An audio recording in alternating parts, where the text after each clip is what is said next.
आगे सब लोग। Hello guys, welcome all of you to your beautiful सा चैनल जिसका नाम है वीकेस केमिस्ट्री। मैं वंश कथुरिया, आप लोगों का होस्ट और आप लोगों का प्यारा सा दोस्त। स्टार्ट करता हूँ आज की video, structure of atom part 8। आज की वीडियो में हम मेनली पढ़ेंगे Bohr's model of hydrogen atom. मतलब पोस्टुलेट्स तो उसके लास्ट पार्ट में पढ़ लिए थे ना, अब हम पढ़ेंगे उसकी यूजफुलनेस, लिमिटेशंस कुछ, और उससे रिलेटेड प्यारे से न्यूमेरिकल्स जो काफ़ी इंपॉर्टेंट हैं। तो बिना वक्त ज़ाया करते हुए आज की वीडियो स्टार्ट करते हैं बाबू मोशाय।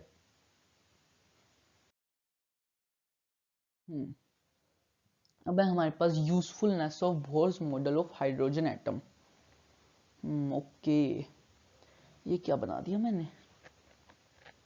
ये क्या लिखा मैंने? ओह, अब भाई चीज। ये it explain the stability of atom. देखो, स्टेबिलिटी कैसे एक्सप्लेन कर रहा है। मैंने आपको बताया था एक ऑर्बिट के अंदर एनर्जी का ना ही लॉस होगा ना ही गेन होगा, बस अलग ऑर्बिट में जाएगी, एक्साइट होगी, एनर्जी जाएगी, रिलीज होगी तो पास वाली ऑर्बिट में आएगी। यही सब कुछ था। एक ऑर्बिट में है, उसकी एनर्जी का लॉस नहीं होगा, मतलब बिल्कुल भी उसकी एनर्जी का लॉस वहां पर नहीं होने वाला।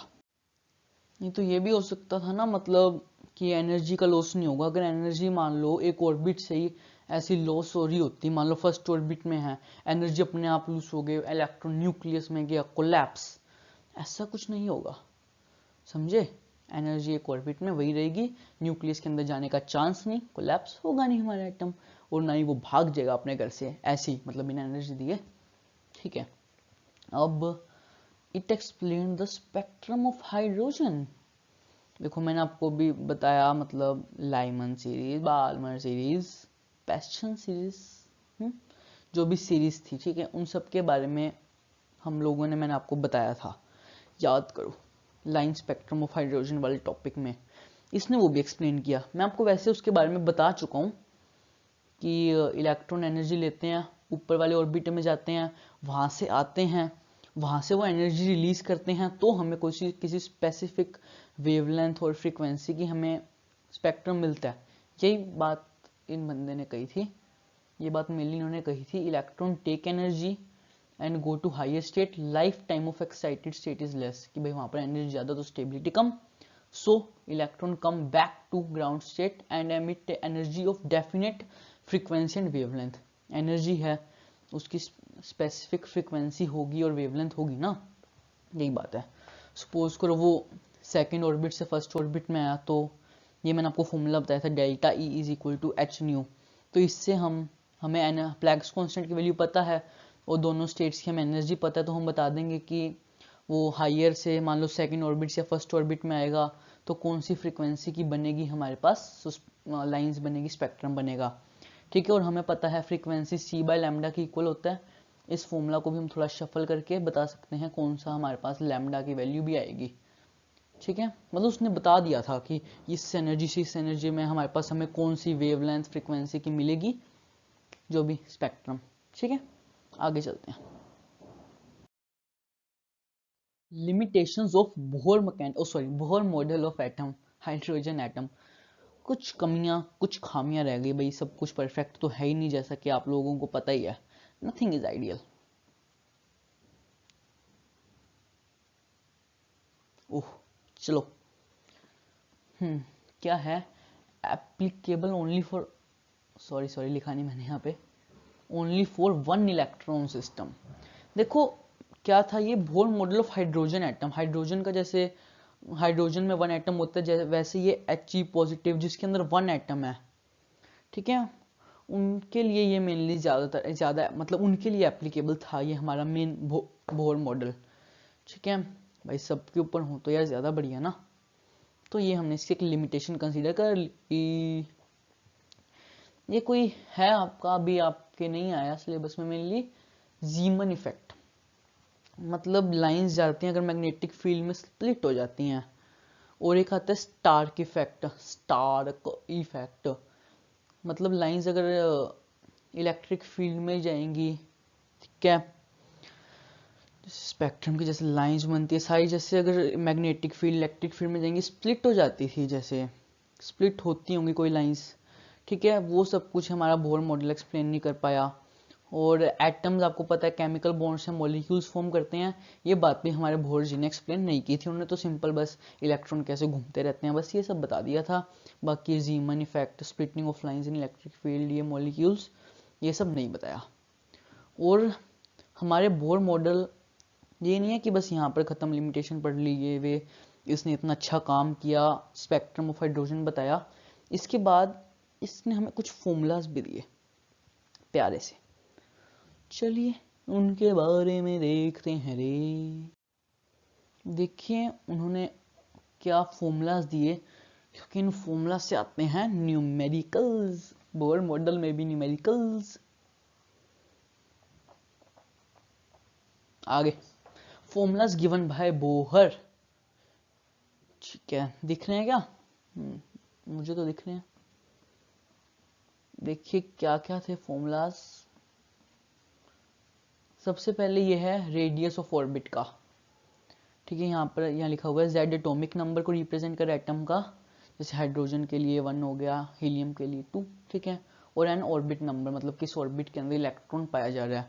ये फॉर्मूलाज हैं, ये रट लो, याद कर लो। मतलब रेडियस ऑफ इलेक्ट्रॉन, रेडियस का फॉर्मूला है, मतलब अगर रेडियस फर्स्ट ऑर्बिट में है हाइड्रोजन एटम के लिए तो एन की वैल्यू भी 1, हाइड्रोजन एटम है तो एटॉमिक नंबर भी 1, ठीक है गाइस। तो ऐसे ही हाइड्रोजन एटम के लिए एन की वैल्यू 1 पुट कर कर हमारे पास रेडियस आ जाएगा 0.529 एंगस्ट्रॉम, ठीक है। ऐसी फॉर्मूला है एक वेलोसिटी का, ठीक है। ये वेलोसिटी का फॉर्मूला है 2.188 into 10⁻⁶ z/n, z atomic number, N orbit number, ठीक है। और En यानी कि एनर्जी, इसका है -13.6 इंटू Z²/n² इलेक्ट्रॉन वोल्ट पर एटम, ठीक है। ये इलेक्ट्रॉन वोल्ट के यूनिट में है। अगर हम आपको बताएं जूल पर एटम, तो यहाँ पर -13.6 की जगह लिख देना -2.1, या पॉइंट है भाई, बता रहा हूँ मैं आप लोगों को, यहाँ लिखा नहीं हुआ, सॉरी फॉर दैट। 2.18 इंटू 10⁻⁻,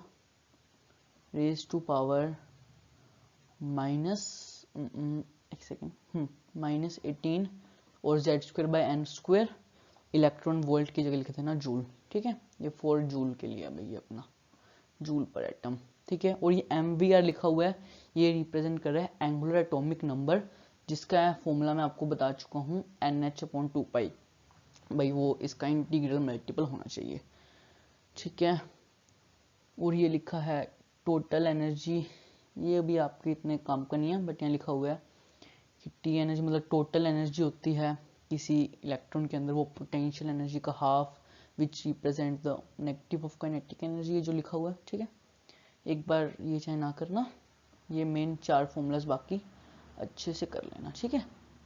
और ये फॉर्मूलाज को एक बार नोट कर लो, अपने सामने चिपका लो, स्क्रीनशॉट ले लो, किसी और फोन में देख लो, या फिर याद कर लो तो बेस्ट है अभी के अभी, ठीक है। क्योंकि अभी इनसे मैं न्यूमेरिकल्स करने वाला हूँ, ठीक है। तो आपको हेल्पफुल रहेंगे अगर सामने हो तो, ठीक है। ओके, तो चलिए आगे बढ़ते हैं।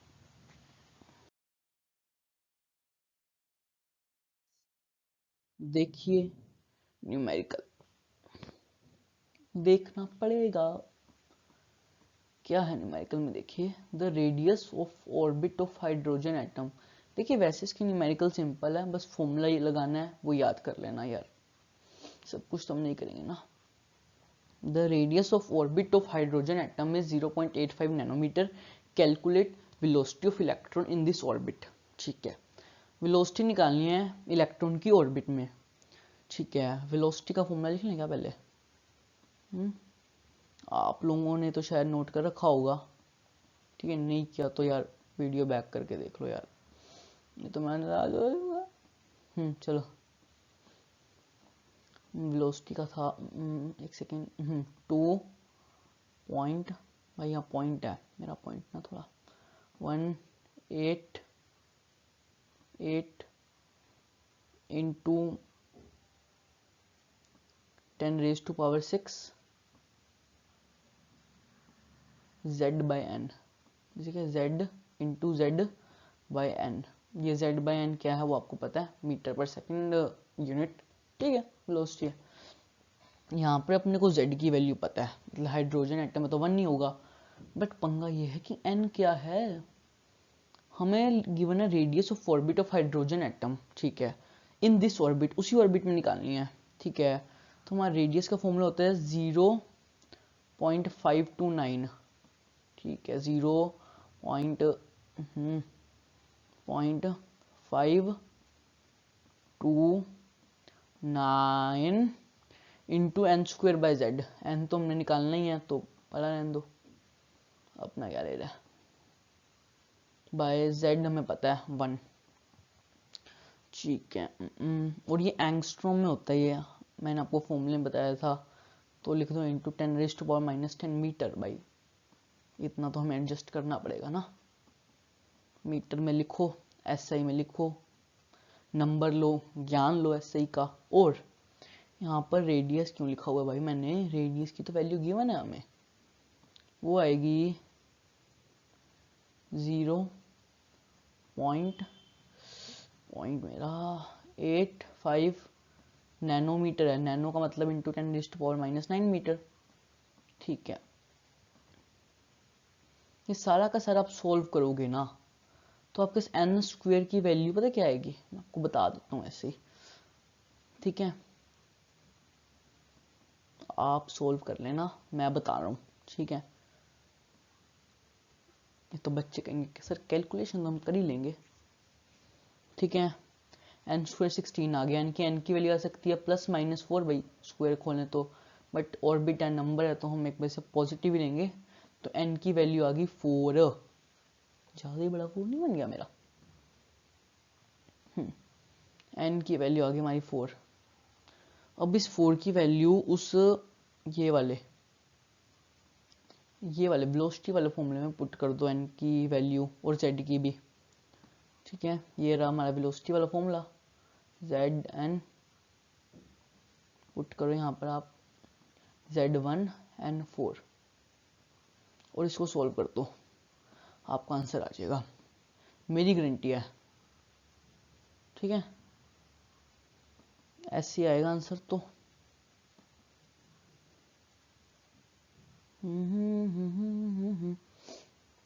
सोल्व करने पे आपके पास आएगा, वैसे थोड़ा बहुत आंसर बता देता हूँ, थोड़ा क्या सारे सुन लो, 0.547 इंटू 10⁻⁶, मतलब 2.188 को 4 से डिवाइड किया, मीटर पर सेकंड, मीटर सेकंड इनवर्स लिख दूं क्या, ठीक है। ये हमारे पास वेलोसिटी आ गई, इजी वीजी क्वेश्चन। अगला क्वेश्चन खुद कीजिए, चलिए guys. Energy of N excited hydrogen atom is -3.4 electron volt, ठीक है। इलेक्ट्रॉन वोल्ट का मतलब दूसरे यूनिट में भी आपको बता चुका हूँ, बट अभी हम इलेक्ट्रॉन वोल्ट में ले रहे हैं, ठीक है। एनर्जी यानी कि -3.4, और एनर्जी का फॉर्मूला क्या था इलेक्ट्रॉन वोल्ट में, -13.6 वाला था क्या, बता दो यार, -13.6 इंटू Z²/n², Z की वैल्यू हमें पता 1 नहीं है भाई, हाइड्रोजन एटम है, n² वो हमें निकालना ही है, बाय में n², ठीक है। और ये इलेक्ट्रॉन वोल्ट पर एटम में आएगी, ठीक है। माइनस से माइनस ढूंढूं हो गया, ठीक है। n² की वैल्यू बनेगी यहाँ से 13.6 को 3.4 से डिवाइड करोगे, आएगा आपका लगभग आंसर मेरे अकॉर्डिंग आएगा 4, तो n की वैल्यू इस केस में आ गई 2, उसमें मतलब हमारे n² की 16 और n की 4 आई थी, इसमें थोड़ा सा हम डिग्रेड हो गए, n की वैल्यू आ गई इसमें 2, टू आ गई। और निकालना एंगुलर मोमेंटम, उसका फॉर्मूला NH/2 H/2 एन की वैल्यू बस 2 पुट करो,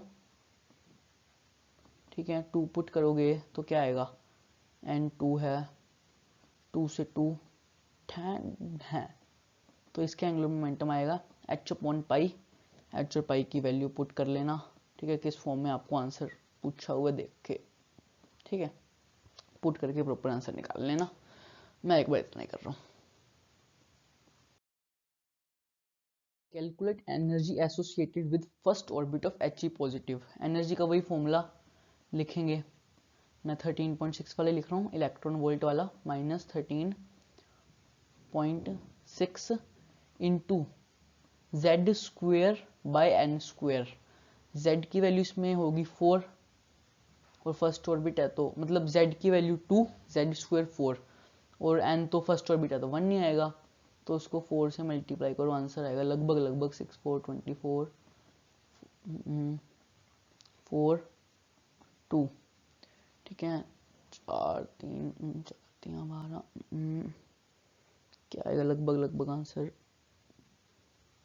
आई थिंक सो 6 4 24, 2 उधर गया, -54.4। कोई कैलकुलेशन में हमारी गड़बड़ होगी हो तो भूल चूक माफ करना, ठीक है। मेनली मेरा काम है कंसेप्ट समझाना, वो इलेक्ट्रॉन वोल्ट पर एटम यूनिट इसका जो है, ठीक है। लगभग इसकी वैल्यू ही आएगी। अब अगला न्यूमेरिकल, और न्यूमेरिकल करवाना तो यार खुद भी कर लो, कुछ न्यूमेरिकल ज़्यादा नहीं करता मैं ना, मैं पागल हूँ जो ज़्यादा कहूँगा, कुछ खुद करो, ठीक है। ज़्यादा अपनी तरफ से करो खुद, और न्यूमेरिकल्स मिलते हैं करो, और उनमें कोई डाउट आए, कुछ पूछना हो तो आप कमेंट बॉक्स में अपने न्यूमेरिकल टाइप कर सकते हैं, थोड़ी और बच्चों को भी बेनिफिट मिलेगा और मैं ज़रूर उसका आंसर करूँगा, बिल्कुल। यहाँ भी कोई प्रॉब्लम हो तो करूँगा। वेलोसिटी होता है 188 इंटू Z बाई एन, ठीक है। Z1 और N1 फर्स्ट ऑर्बिट है और हाइड्रोजन एटम है, सॉरी N मतलब N1 नहीं लिख रहे हम, ठीक है। तो इसकी वैल्यू -2.188 मीटर पर सेकेंड ही आ जाएगी, ठीक है। ये वेलोसिटी ऑफ इलेक्ट्रॉन आ गई, first orbit of hydrogen atom. So guys, इस न्यूमेरिकल्स का खेल यहाँ पर हुआ खत्म। अब आप लोगों से विदा लेने का टाइम आ गया, अब मुझे जाना होगा, मुझे सीरियसली यार अब जाना होगा, ठीक है गाइस। तो अब तो मैं चलता हूँ, आप लोगों से भाई विदा ले रहा हूँ, ठीक है। आशा करता हूँ आपको वीडियो अच्छी लगी हो यार, कोई डाउट हो तो कमेंट सेक्शन में पूछ लिया करो, शर्माया मत करो, शर्माना तो कैसे ही, ठीक है। तो स्ट्रक्चर ऑफ एटम को करेंगे अच्छे से, एकदम 4 डालेंगे, केमिस्ट्री में तो एकदम राजा बनेंगे। तो फिर आज की वीडियो के लिए तो भाई बाय बाय, और थैंक यू यार वीडियो देखने के लिए, बाय बाय।